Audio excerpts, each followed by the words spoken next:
에서는 찬양하는 레위인들의 조직과 직무가 나오고 있습니다.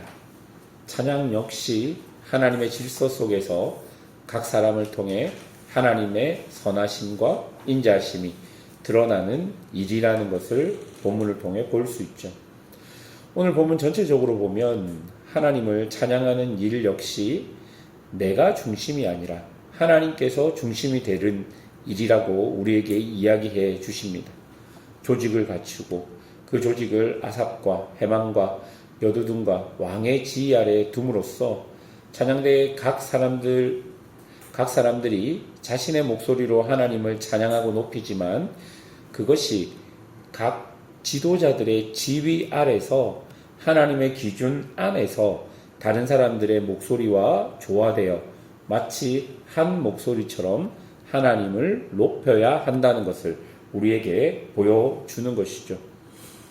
이런 찬양의 시초는 천지가 창조될 때 아담의 지휘 아래 온 만물이 각자의 위치에서 각자의 역할을 감당함으로써 하나님의 영광스러움, 선하심을 드러내었던 것에서부터 시작되는 것입니다. 그렇다면 오늘 본문을 통해 말하는 찬양과 찬양을 부르는 사람들의 모습은 어떠해야 할까요? 첫 번째로 볼 수 있는 것은 찬양은 신령한 노래라는 표현입니다.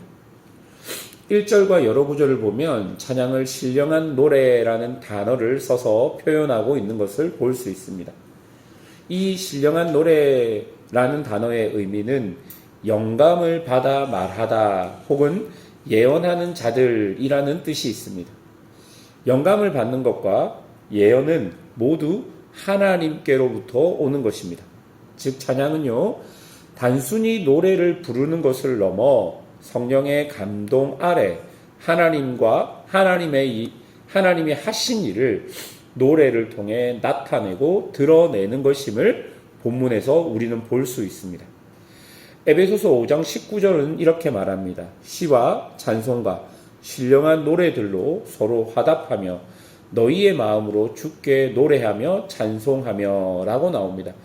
여기에도 신령한 노래라는 단어가 나오는데 이 단어 역시 성령의 영향 아래서 찬양한다라는 뜻을 가지고 있습니다.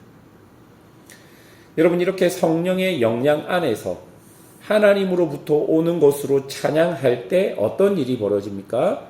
아까 읽었던 에베소서 말씀을 보면 서로 화답한다라고 기록합니다.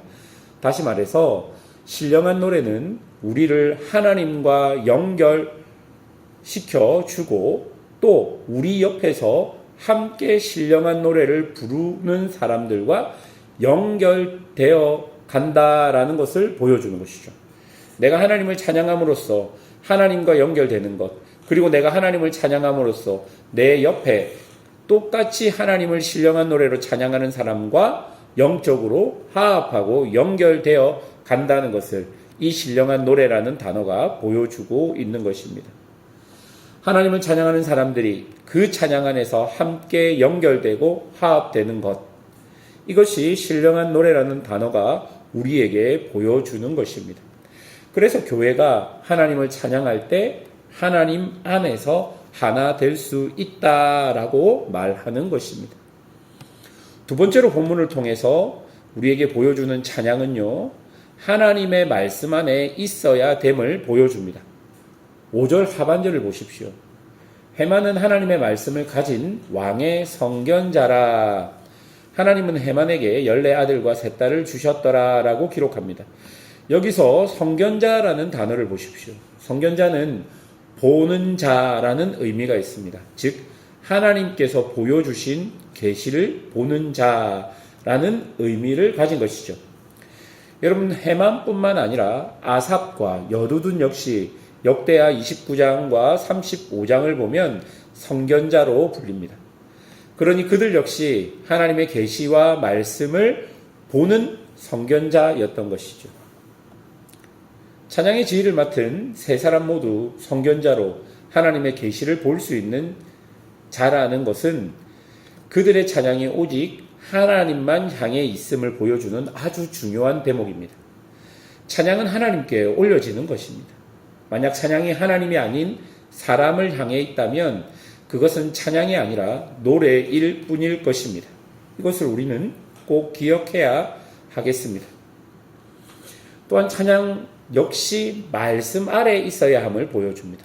앞에 살펴본 레위인과 제사장의 조직과 직무가 하나님의 말씀 안에 있었듯이 찬양 역시 하나님의 말씀 안에 있으며 말씀을 통해 알려주신 하나님과 그가 하신 일을 노래해야 하는 것입니다.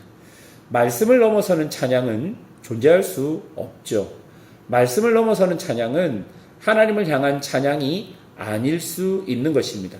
왜냐하면 하나님은 오직 말씀 안에서 자신을 계시하고 계시기 때문입니다.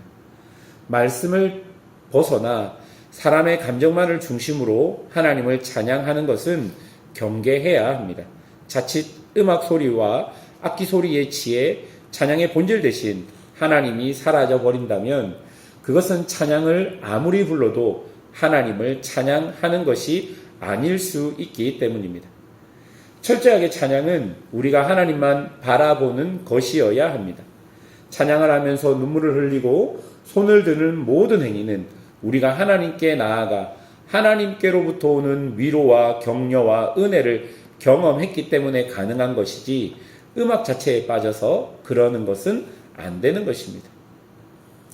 셋째로 찬양은 신분과 서열과 지위를 넘어 하나님께 올려드리는 것임을 본문을 통해 볼 수 있습니다. 8절을 보십시오. 큰 자나 작은 자나 스승이나 제자를 막론하고 다같이 제비를 뽑아 직을 얻었다라고 말합니다. 이 말은 하나님을 찬양하는 일에는 서열이나 신분이나 지위가 무의미한 것처럼 우리에게 말해주고 있는 것입니다. 다시 말해서 노래를 잘하는 사람만 찬양할 수 있는 것이 아니라 모든 사람이 찬양하는 것입니다. 또한 찬양은 나의 상황과 여건을 뛰어넘는 것입니다. 내가 기뻐도 찬양할 수 있고 슬퍼도 찬양할 수 있는 것입니다. 이처럼 하나님을 찬양하는 것은 우리에게 아주 복된 일입니다. 왜냐하면 찬양을 통해 우리는 하나님 아버지와 연결되고 공동체와 연결되며 하나님과 하나님께서 하신 일을 기억할 수 있기 때문입니다. 그리고 나의 현재의 여건과 상황을 넘어서 하나님 한 분만을 기대하고 소망할 수 있기 때문입니다. 그래서 찬양은 엄청 복된 것임을 오늘 본문은 우리에게 말해줍니다. 그러므로 사랑하는 성도 여러분, 여러분의 삶에서 언제든지 어디서나 하나님을 찬양해야 합니다. 그 찬양을 통해 우리는 이 땅을 하나님의 나라로 살아갈 수 있게 되는 것입니다. 그런 은혜가 여러분들과 교회 위에 있기를 주님의 이름으로 축원합니다. 기도하겠습니다.